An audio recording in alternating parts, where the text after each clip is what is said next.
that are shameless, right? So that way you can physically see it for yourself that anything really is possible. And so, but then again, do you have the money? And if not, are you okay with the risk of spending, $3,000 when you're only making, 1,000 or 1,200 a month, and say, when the hell am I going to pay this back, and hope that you do make it back? So I think it just depends on the person, but I think you're absolutely right. It falls on like developing that courage muscle and really, I think, trying to see the.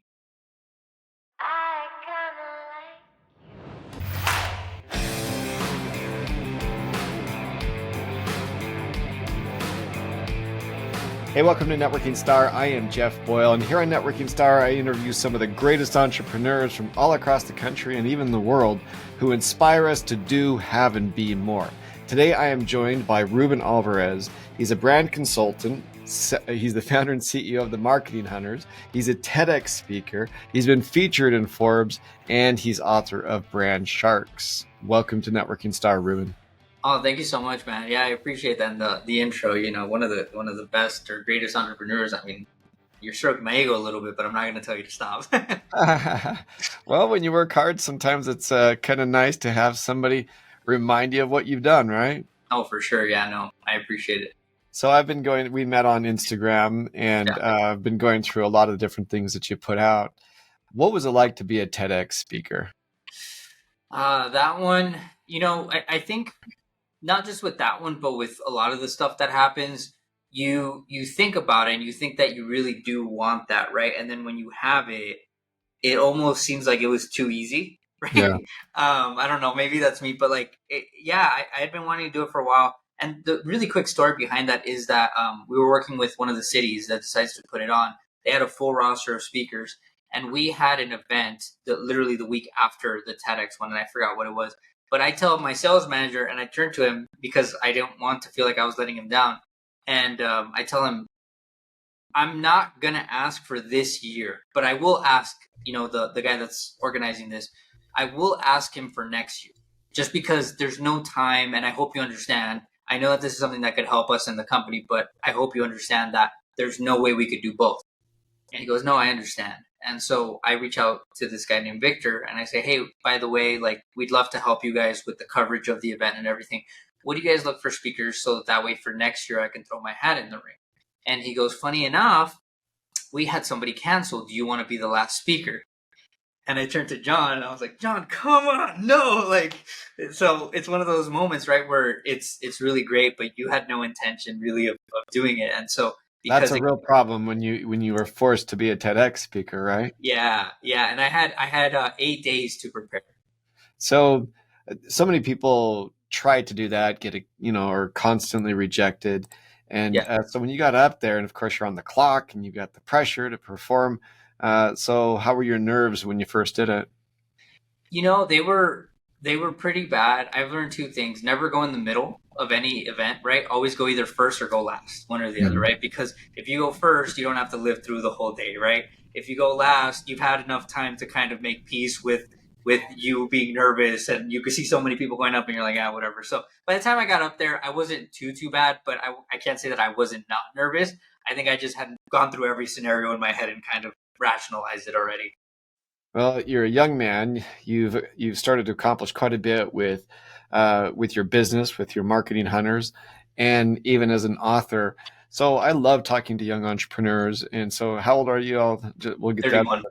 How old? Yeah, 31. Turning 32 next month. All right. So you're still considered young, right? But I'm 51, so I still want to be considered young, but I know that's not the case anymore. But it's always fun for me to talk to young entrepreneurs because they're so inspirational. And my kids, it's funny because my kids, I can see them following in my path. But I, from an early age, was an entrepreneur. And so why do you think, entrepreneurs are wired so differently? What is a defining characteristic that would you could just say, this is what really sets me apart as an entrepreneur?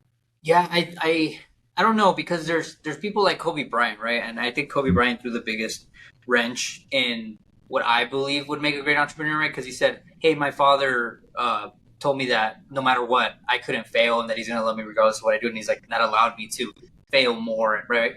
I believe that I am completely different. I've noticed that there's a lot of people that I resonate with that have been different, which is pain, right? Like you go through so much pain, eventually you just decide, hey, you know what? I'm eating dirt. I want to stop eating dirt, you know?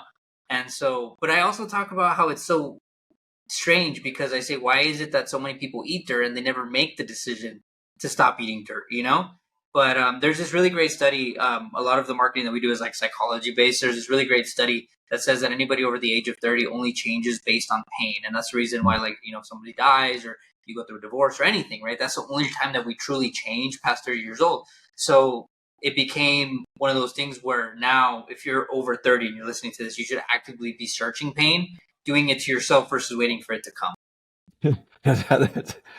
You're actively searching pain. Well, yeah, there's all kinds of different sales techniques, of course, and it is be able to get to their pain till they finally react.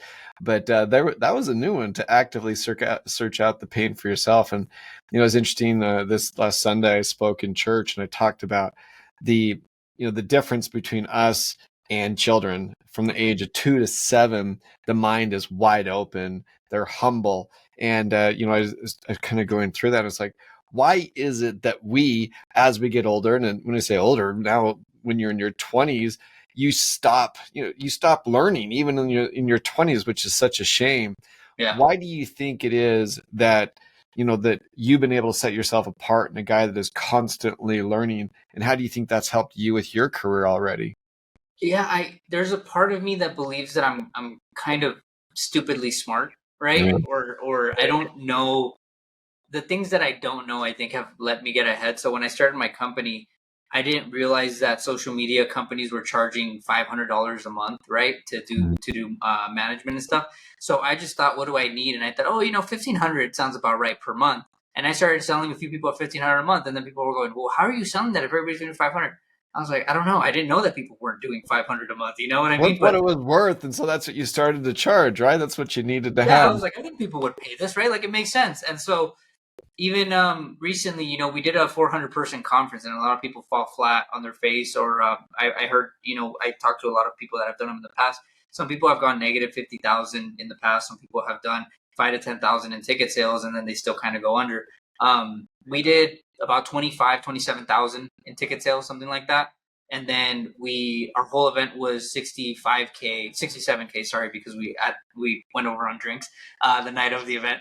But we're at about 65, right? So I negative deducted 2, and then I'm still have a little bit that's left over that needs to come in. So I'm gonna make a little bit of money on events.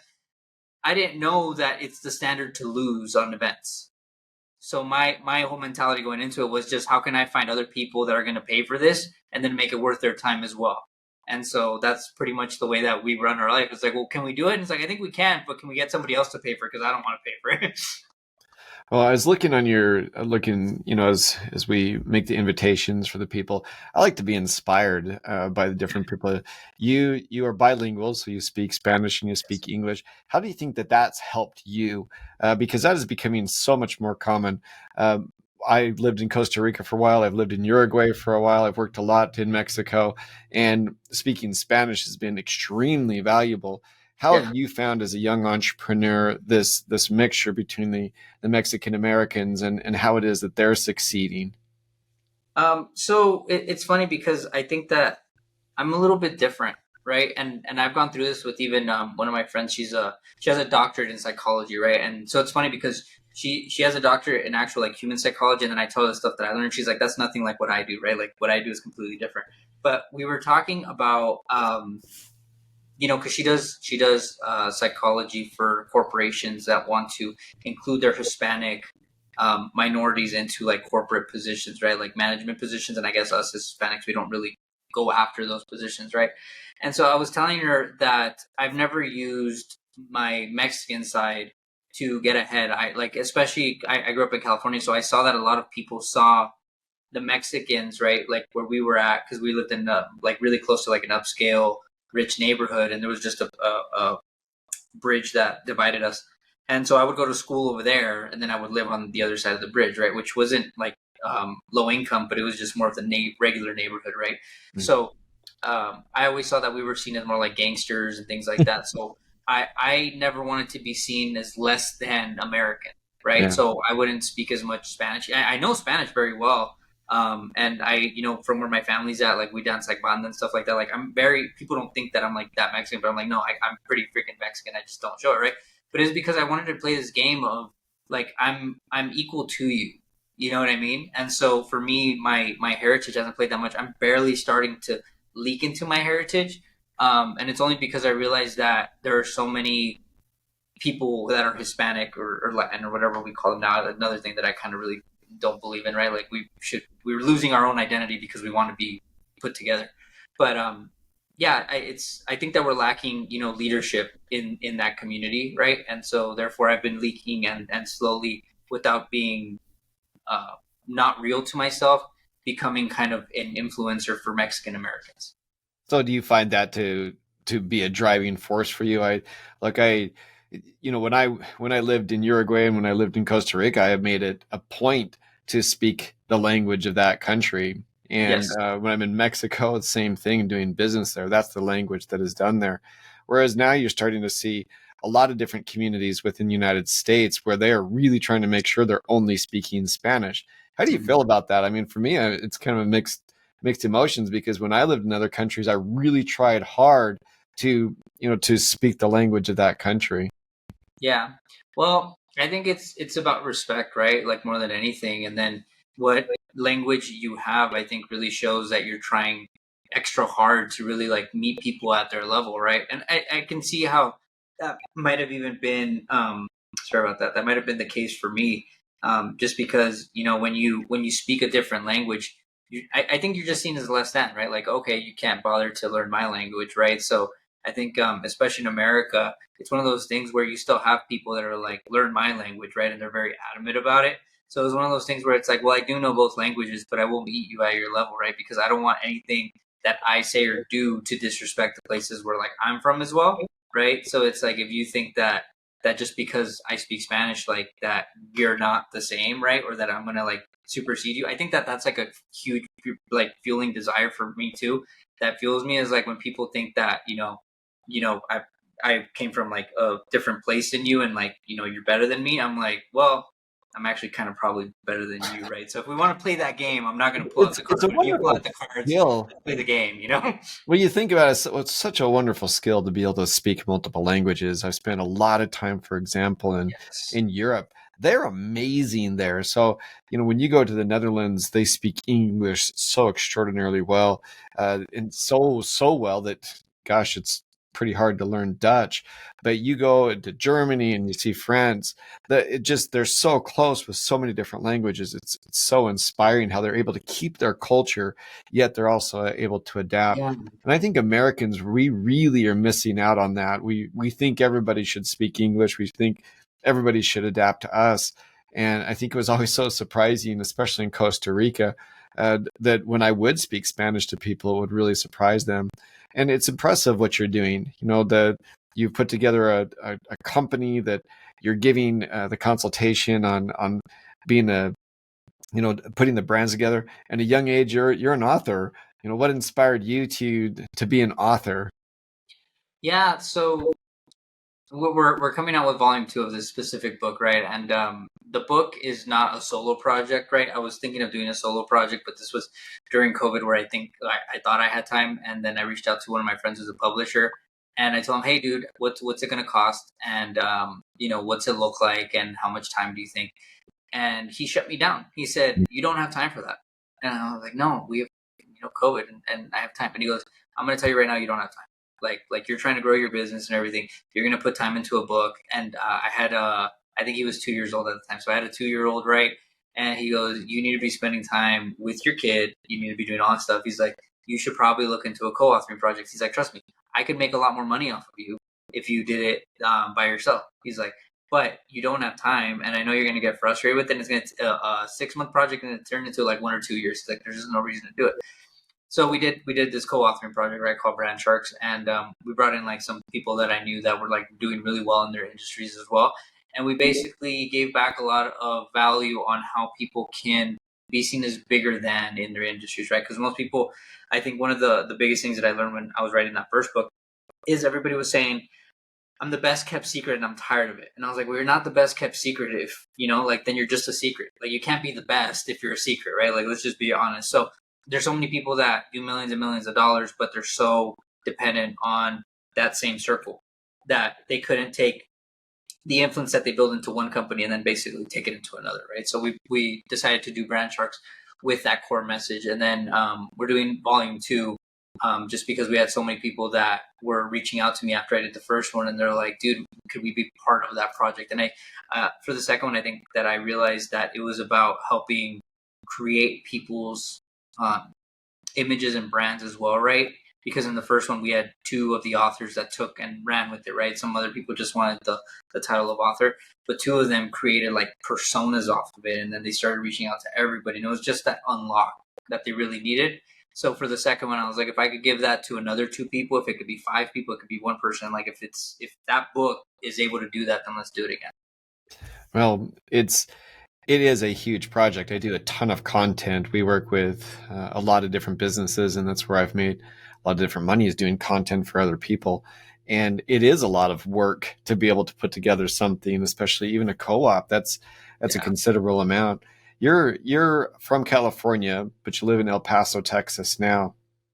El Paso is going almost through this renaissance right now of young business owners, young Mexican American business owners. It is really gone from it's in a much better situation now. I guess that's the best way to say it, than it has been a long time. Do you think there's a lot of people going there that are looking for that culture from both sides of the border that's so close together like that?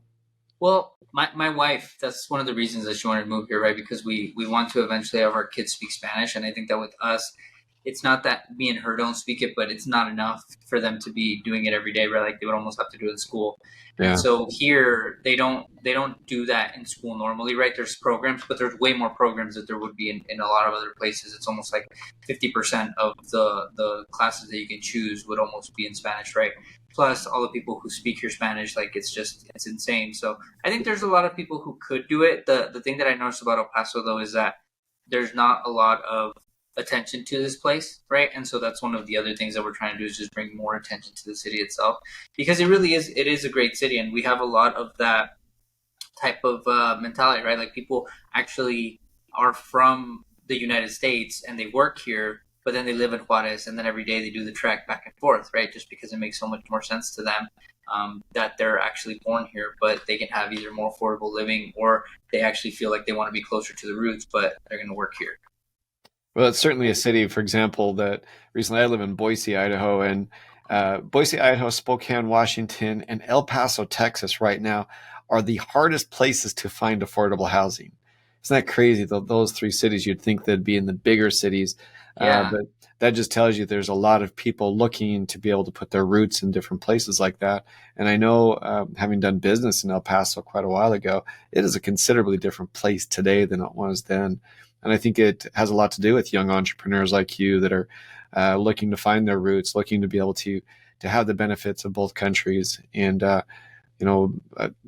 it really is interesting to see how that city has started to progress. Tell me, I've got 4 sons and a daughter, and my oldest son is about to graduate from college. What do you tell that new entrepreneur? So you're much closer in age to him than I am. What do you tell that new entrepreneur on what he needs to do to go out and really launch his business successfully? There's just so many ways, right? Because I would say that right now it's like, what's the biggest thing that I've learned? But then again, it's like, do you have the time? Do you have the money? Do you have the courage to actually do what is Like the needed? courage. Talk about the courage for just a second there, because I was hoping that you would say that. It takes courage to do what you're doing. Yeah. Explain that a little bit. But that's the hard part, right? It's like, because it's like, what do you need to do, right? And honestly, the thing that you need to do is you need to know like what you're going after, right? So it's like, let's say that you have a business and you need a lot of like local support, right? Then you probably don't need to meet like other people. You just need to get out there and network, which is again going to take courage. Do you actually have the courage to, 1, show up, and then 2, to say hi to every single person, and not just like go find the one person that you know and stay in a corner, drink a beer, and say that thing sucked, right? But then what if you want to, what if you have a place that you need to charge higher prices, right? that's probably not networking, right? Because you're not going to have the confidence that you need to actually sell these people on that. So then at that point, you need to invest in going to like conferences or things like that, not for the knowledge, but to get around the people that are shameless, right? So that way you can physically see it for yourself that anything really is possible. And so, but then again, do you have the money? And if not, are you okay with the risk of spending, $3,000 when you're only making, 1,000 or 1,200 a month, and say, when the hell am I going to pay this back, and hope that you do make it back? So I think it just depends on the person, but I think you're absolutely right. It falls on like developing that courage muscle, and really, I think trying to see the risk reward, right? Like, how much risk is this going to be, and is that comfortable with your threshold? Because and I'm sorry to ramble, but like, I feel this is so important. One of the things that I always was worried about up until recently is I used to get worried about getting sued or something, and then I want to go see Brad Lee when I was first starting my company. I hadn't even started the company, and he goes, people sue people with money. You don't have money, you have nothing to worry about. And I was like, well, thanks, Brad. Like, that's cool, right? Yeah, But you can beat me all day long, but yeah. what are you going to collect? Yeah. So Alex Hormozy said that he fell asleep one night, and he had a gym partner, right? And they had raised $50,000. Woke up the next day, $50,000 was gone. Yeah. And the gym partner had it, didn't return it, and then like it totally destroyed everything he had. So it's one of those things where it's like, get a partner, right? Put the money in one account. How risky is that? And I'm comfortable with that risk or not. Probably don't put the $50,000 in an account that both of you get. You know what I mean? So it's one of those things where you really have to learn what the risk is. And if it's too much risk for you, just don't do it, because obviously higher risk, higher reward. But if you lose everything, you're going to have to deal with it, It's hard to start over. And I think the world is completely different than my parents. My parents are boomers. Your parents are my age. You look at it's kind of thing that I guess I'd have to, I guess I am. I'm 20 years older than you, but you look at it and there is risk reward in everything. There is starting over at any age. There is difficulty in anything. And one of the things that you said, I think that I like a lot, is shameless.